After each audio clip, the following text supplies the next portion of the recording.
Hey everybody, my name is Dr. Mona Loutfy. I use she, they pronouns. I'm an infectious disease specialist in Toronto and also at Access Place in Prince Albert, Saskatchewan. And my talk is on what is new with infant feeding and HIV. And really, um, what the big news is in the area of breast and chest feeding. So I'm really going to be concentrating on that. And before I dive into the talk, I'd like to start with a land acknowledgement. The Women-Centered HIV Care Hub is a virtual network composed of many individuals and many sub-hubs that are spanning across the vastness of Turtle Island. And I'd like to acknowledge, and actually, if we could all take a moment to acknowledge the traditional owners of the land of where we live and work. I personally, I feel very honored to have been welcomed to Toronto, where I raise my family and work as a settler, which is covered by Treaty 13 with Mississaugas of the Credit First Nation.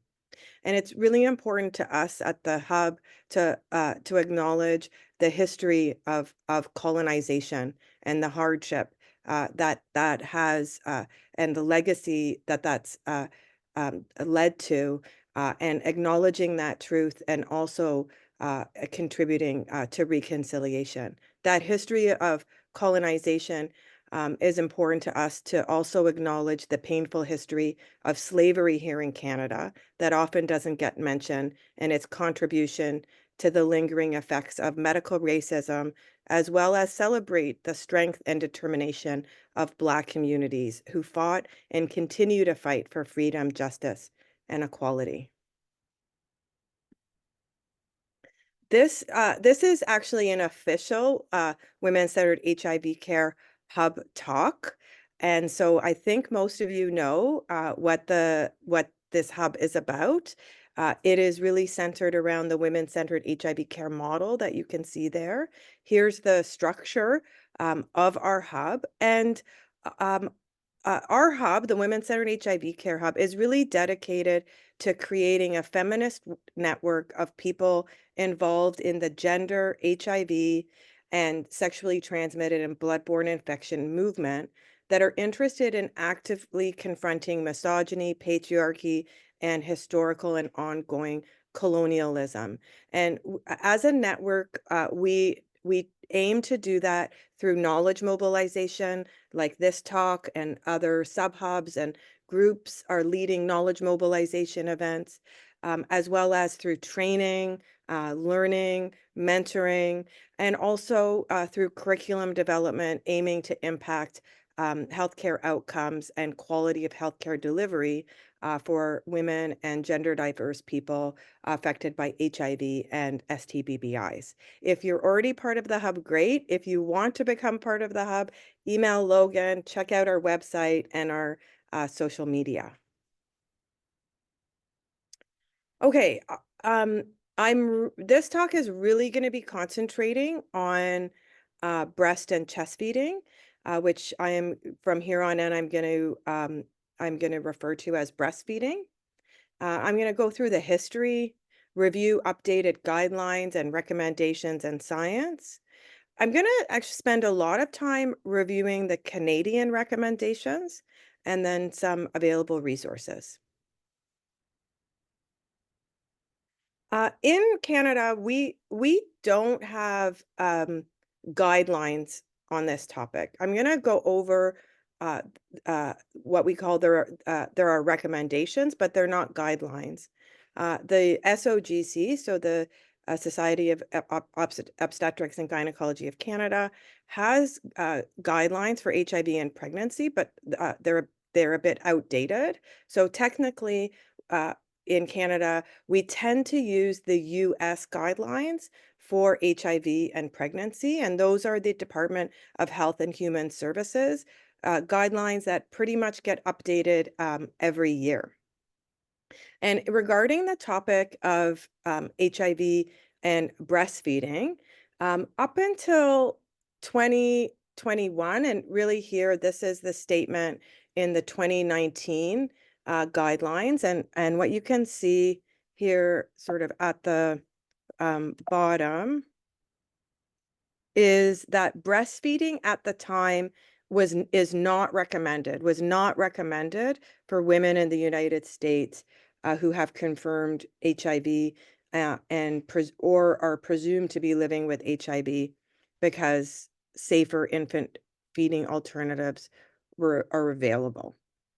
And what was confusing was that these guidelines were in direct contrast to the World Health Organization, the WHO guidelines that were last published in 2016 on HIV and infant feeding, that recommend that mothers living with HIV should breastfeed for at least 12 months and may continue breastfeeding up to 24 months or longer, similar to the general population, while being fully supported for antiretroviral therapy adherence, and that counseling should be provided for this. Now, it's important to remember that the WHO guidelines are mostly written for low and mid-income countries. So that's countries where there would be issues potentially for safe water, and so that there would be potentially a higher mortality related to unsafe water from diarrheal illnesses or pneumonias. So where breastfeeding becomes more important for the survival of the infant in that context. But technically, WHO guidelines are written for the entire world. So this contrast between the US guidelines or other high-income countries' guidelines that were saying that breastfeeding was contraindicated with HIV, with the WHO guidelines saying that it is recommended, has been confusing. In 2021, the US DHHS guidelines started to change. So what you can see here is that breastfeeding was still said to was not recommended for women with HIV in the United States. However, this was the first time in 2021 where women who had questions about breastfeeding or who desired to breastfeed, there was comments that they should receive patient-centered, evidence-based counseling on infant feeding options, and the first time that a statement where that said that when women with HIV choose to breastfeed, they should be supported in a risk reduction manner to minimize the risk of HIV transmission to their infants. So you can see some changes happening at the beginning of the 2020s. The big change in the US happened in the January 31st, 2023 guidelines. About a year and a half ago. And in these guidelines, and I thank Dr. Judy Levinson for the slides, and who really led this change in the DHHS guidelines, which now say that individuals with HIV who are on antiretroviral therapy with a consistently suppressed viral load during pregnancy and at a minimum during the 3rd trimester and at the time of delivery, they should be counseled on the options of formula feeding, banked donor milk, or breastfeeding.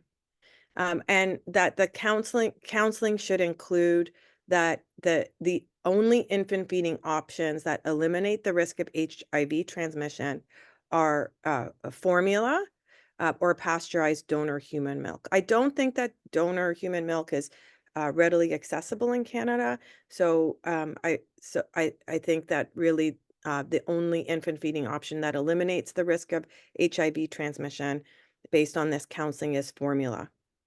The counseling should also include that a fully suppressive antiretroviral therapy during pregnancy and breastfeeding, although an option as by these guidelines, uh, decreases breastfeeding transmission risk, but we can't say it's zero. The US DHHS guidelines say the counseling should say that the risk of transmission is less than 1%. And for people with HIV who are not on antiretroviral therapy and or do not have a suppressed viral load, um, at the time of delivery, replacement feeding with formula or bank pasteurized donor human milk is recommended to eliminate the risk of HIV transmission. So that's in the US. And why did these changes happen in the US? Well, I think there's many reasons. I'm gonna go over some of the science of the risk of HIV transmission from breast milk, and you're gonna see that we're getting to a point now where where that risk is really starting to potentially become negligible or very, very low. And so that there's other health benefits from breastfeeding that we need to start to consider. So, for example, for the infant who receives uh, human milk, there's lower risks of the infant developing asthma, obesity, type 1 diabetes, severe lower respiratory disease, otitis media, sudden infant death syndrome, gastrointestinal infections, eczema, and so forth. And for the breastfeeding parent, there's decreased risk of high blood pressure, type 2 diabetes, and cancers. There's also an equity consideration that Black women in the US, but in Canada, Black women and Indigenous women are disproportionately affected by HIV, and that people of color experience a greater burden of many health conditions that may be alleviated by breastfeeding. And there's also cultural considerations which make the option of breastfeeding important to parents living with HIV. So in Canada, um, CPARG, the Canadian Pediatric and Perinatal HIV/AIDS Research Group, published consensus recommendations for infants feeding in the HIV context, and they were published in November 2022. And there are 8 main recommendations. Here are the first 4. I highly recommend reading these recommendations. They're very well written, and these recommendations I find are written really from the perspective of how to actually practice and counsel a parent on infant feeding in the context of HIV. I think Logan is going to put the link to the PDF of these recommendations, and they're open access. So I recommend downloading those and reading them. So the Canadian recommendations are different than the American ones. The American ones really review presenting formula feeding and breastfeeding as options, while in Canada, um, the recommendation is that exclusive formula feeding is the recommended method for feeding infants born to women living with HIV, and that should be done with appropriate trauma-informed and culturally inclusive supports and comprehensive, unbiased counseling. Recommendation 2 is that free formula should be made available for all infants born to mothers living with HIV for the first year of life, and that is the case in most provinces and territories, but not all. Um, and then the third recommendation is that all women living with HIV should benefit from detailed multidisciplinary counseling about infant feeding well in advance of delivery.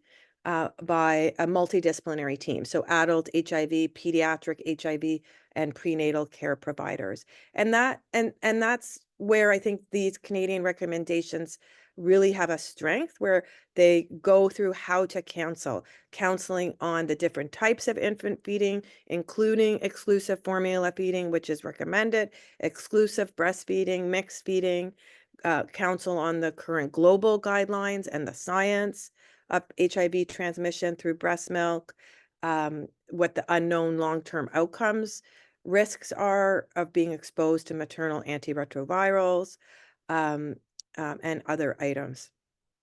And the fourth recommendation is that as a prerequisite to breastfeeding, if the parent chooses to breastfeed, healthcare providers should counsel and support women on how to optimize their health and minimize the risk of HIV transmission through breast milk. So the Canadian recommendations are worded a little bit different. So I don't think there's any guideline anymore that says that breastfeeding is contraindicated or not recommended in the context of HIV, but in the Canadian recommendations say that exclusive formula feeding is the recommendation, and if a parent chooses to breastfeed, they should be supported.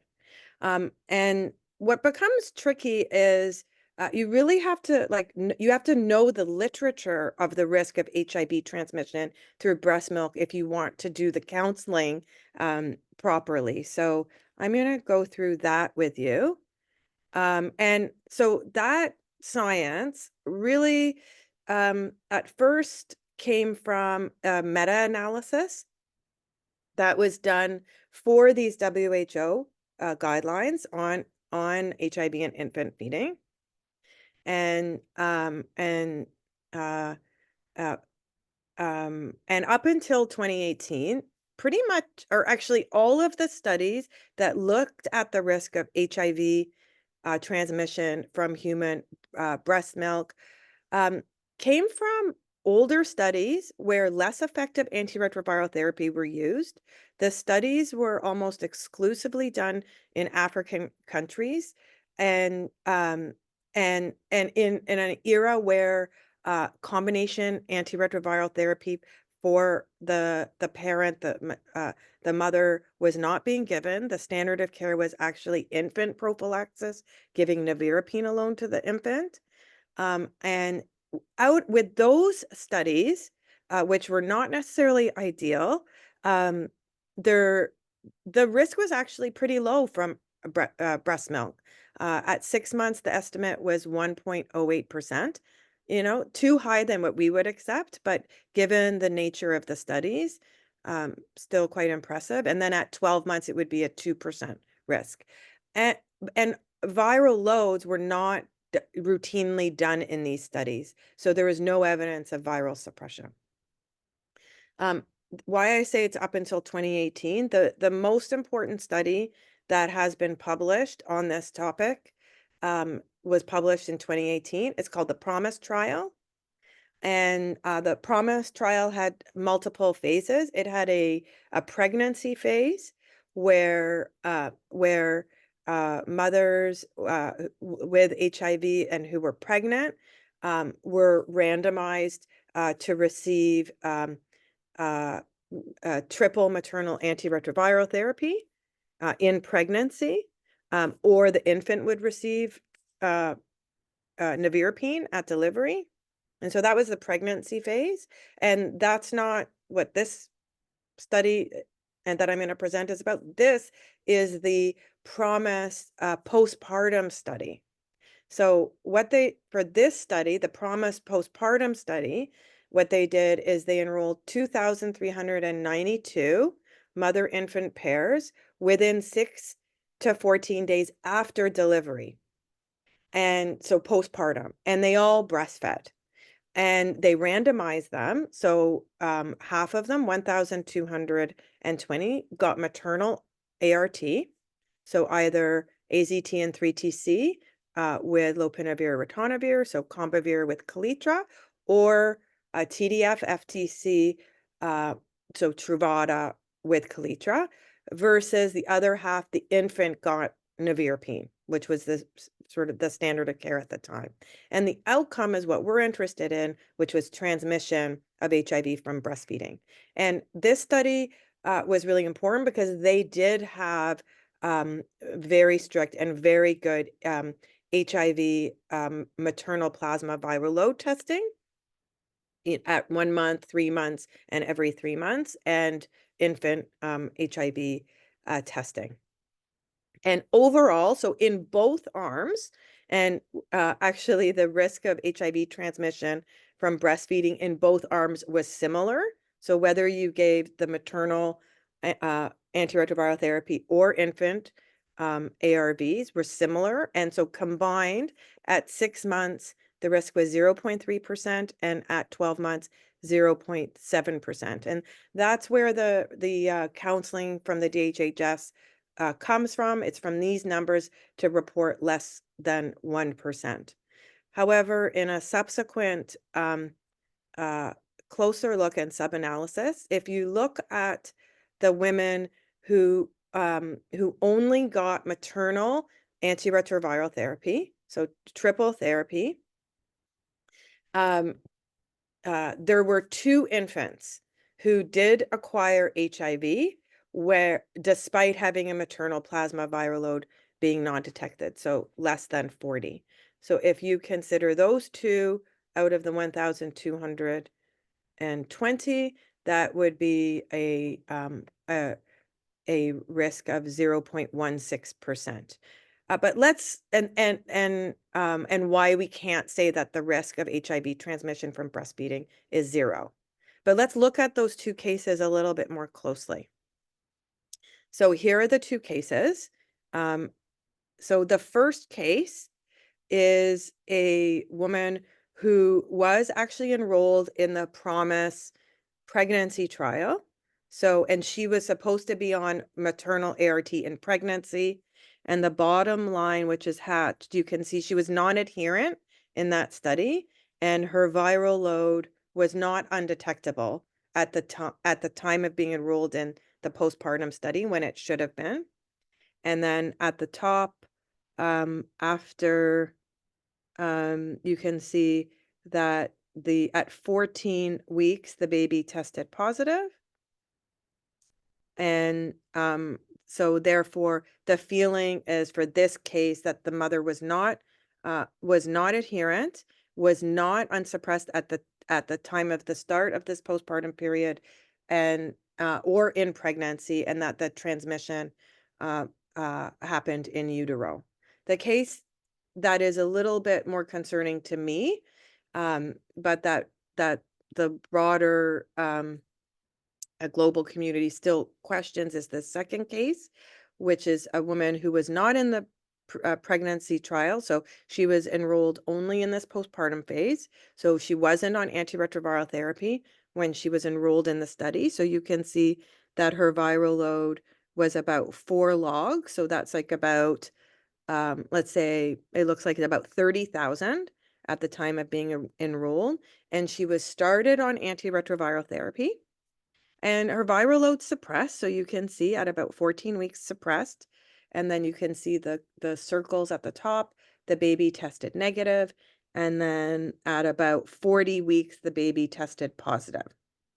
And then in follow-up, it was found that she was not adherent to antiretroviral therapy. And there's still questions whether this transmission could have happened in the first 14 weeks.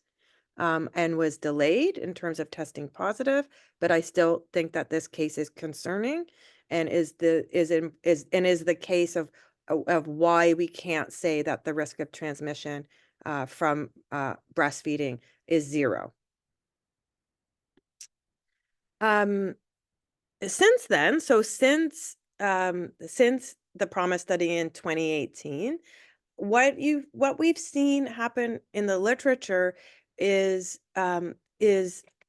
case studies or case series or case reports of women living with HIV in high income countries um, choosing to breastfeed. So actually, we were the first in Toronto to publish a case series of the first 3 infants who breastfed to 2 women living with HIV in high-income countries. And why why looking at why looking at the risk of transmission in this context in high-income countries is important is because, like in Canada, what the cases are usually going to be is a woman who's been, for example, my patient for a long time, has been on like, let's say, a single tablet regimen, for example, for 5 years. Her viral load's fully suppressed before she gets pregnant, during pregnancy, and after. And really, what is the risk of HIV transmission in that scenario? And that's what we really don't know. Even the PROMISE trial doesn't get to that question.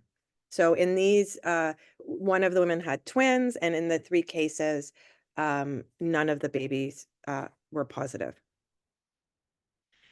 Those 3 cases were included in a North American case series here that was led by Judy Levinson. Roberta Halpany, or one other. That published on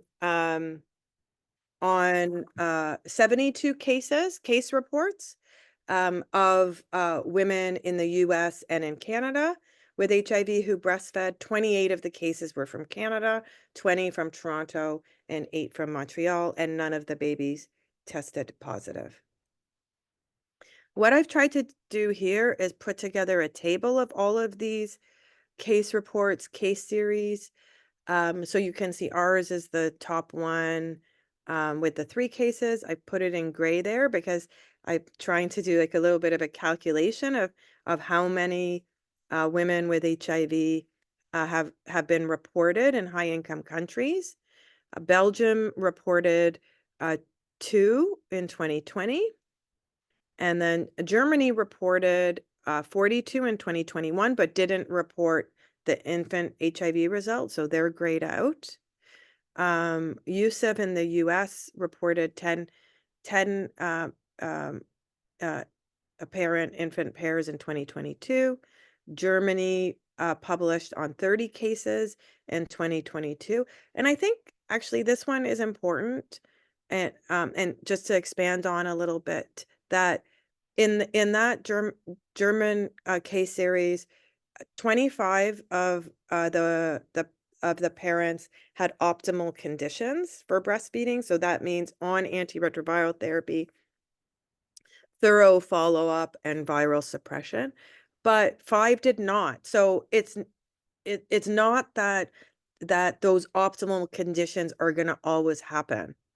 And 13 in 2022 in Italy, 25 in Switzerland, and then there's the North American cohort, which again, amongst the 72, not all of them had optimal conditions in the North American cohort. There's not going to necessarily be optimal follow-up, or some women are going to end up being lost to follow-up. You don't even know whether necessarily all their viral loads are suppressed. So I found that interesting in the case series that were published. Like ideally, I would want, the strict follow-up of my patient with viral loads every 1 or 2 months, undetectable, but that doesn't always happen. The location with the highest number of parents with HIV who have breastfed is the United Kingdom. And so the last data I have is as of April 2023. At their BIVA conference, they reported 267 women who had breastfed with results of 150. And if you put all the numbers together in high-income countries, 302 parents have breastfed, and of those, 258 of the cases are negative. And 35 are pending, and 9 are lost to follow-up, but no cases being reported of infants acquiring HIV.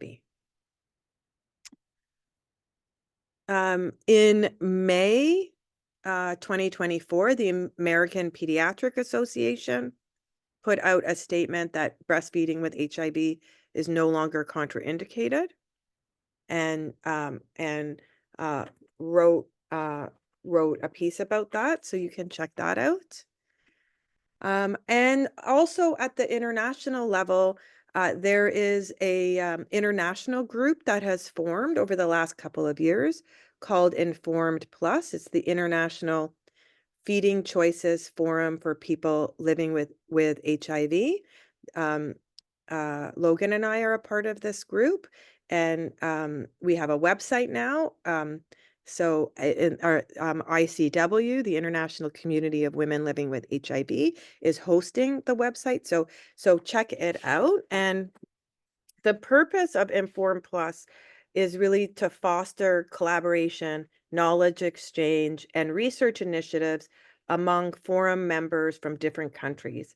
The working group aims to address critical challenges in providing accurate and balanced feeding choice advice to people living with HIV, advance medical research in this area, and promote evidence-based clinical practice amongst providers. So please check out those resources.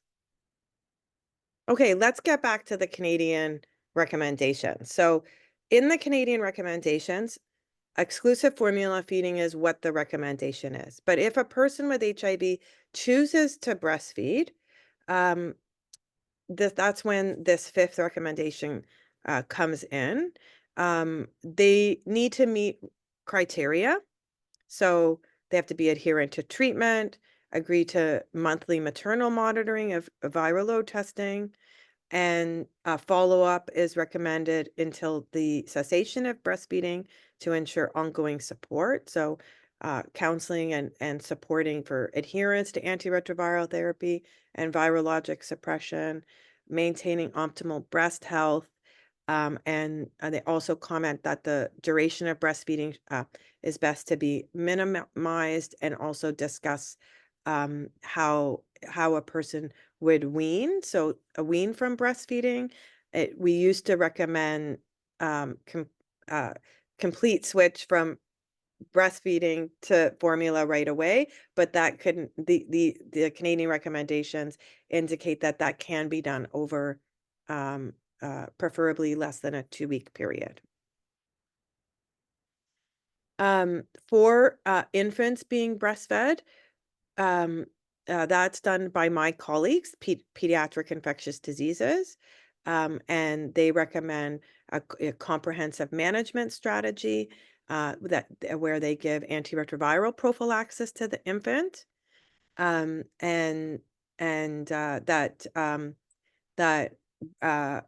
that the infant should be continued on antiretroviral prophylaxis until 1 month after the completion of cessation of breastfeeding. They recommend HIV PCR testing of the infant at birth, 2 weeks, 4 weeks, and then every 1 to 2 months until 2 months after um, the cessation of breastfeeding.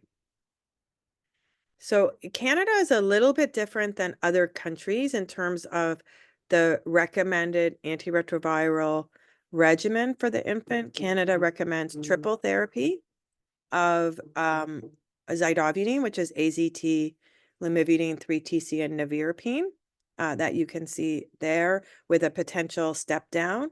In other countries, most other countries recommend one drug, so AZT or nevirapine or those two. Some countries like Switzerland recommend no antiretroviral therapy to the infant. So this is really a topic that Inform Plus and the global community is debating, is what to give the infant for prophylaxis. It's not something that I comment on because I'm not a pediatric infectious disease doctor, and so I leave it for my colleagues to make those decisions. And another point that is that's being debated at the global level is how often should the follow-up testing be done? In Canada, you can see it's quite frequent, and other countries potentially do it less frequently. But again, not something that I comment on. I leave it to my pediatric colleagues to make those decisions. But I would say, from caring for parents involved in this process, they do find that this follow-up, uh, and the frequency of follow-up with high parking costs in larger cities in Canada, or long travel times. So, for example, if I have a patient who lives in a First Nation community who has to travel to a larger city for 2 or 3 hours, this kind of frequency of testing starts to become prohibitive. The last two recommendations from the Canadian guidelines that I think are really important. The seventh one is that service providers should not be reporting a person living with HIV to Child Protection Services or to the police for breastfeeding. That's a really important point. And also that we really should be recording um, who is breastfeeding uh, um, uh, with HIV in Canada, and have some sort of monitoring, just so that we can collect the data. There is a lot of available resources. So Katie just came out with a new book, Feeding Your Baby. Um, um, Katie and I, with the pediatric ID, Dr. Ari Bittnam. I have a video with Katie that you can access, and Dr. Bittnam and I wrote a blog. Why? Uh, which is the Women HIV and AIDS Initiative in Ontario. They have a website, and they have an HIV mothering toolkit that talks about infant feeding. And then I understand that the OHTN, the Ontario HIV Treatment Network, is also coming out very soon with some resources on infant feeding. So access those resources and look out for more. So here's the video that is still applicable today, because in this video, which is over 5 years old, it basically says what the Canadian recommendations go over. That for me, I still recommend formula feeding because that's what the Canadian recommendations are. But if a parent is really interested in breastfeeding, we will support them, and that's important, and that's what I go over in this video. Here is the blog that Ari and I put out that reviews a step-by-step process of how we've supported mothers living with HIV, and has been called the Toronto Protocol. This is the new booklet put out by Katie. You can access it, and you can actually order it in English and French for delivery to your clinic or site for free. And that's it. So I will open it up for questions.